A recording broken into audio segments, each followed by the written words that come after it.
Hicho unachokuangulia ni nini maana yake?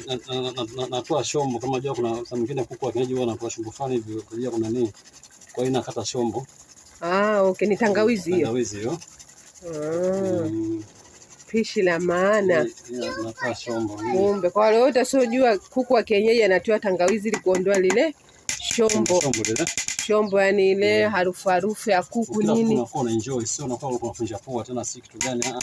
Safi sana. Kuhusu pilipili viungo gani unaweka? Pilipili hapana. Pilipili kuna wengine wakole. Wengine hawapendi pilipili. Kwa yule ambaye anapenda pilipili ndo anaweka mwenyewe. Iko pilipili tule ya nini? Safi sana. Halo, nimeyapenda mapishi.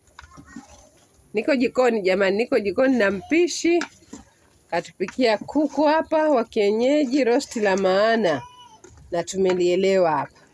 Ni mwenyewe mate ananitoka hapa jamani.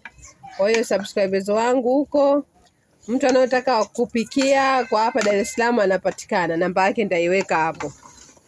Anaendelea kupokea oda za mapishi kwa wanaotaka kufundishwa nini, mapishi kama hayo yanapatikana. Kuku wa kienyeji. Tayari kwa kula. Hapo shakuwa kila kitu kipo sawa. Kuliwa sasa.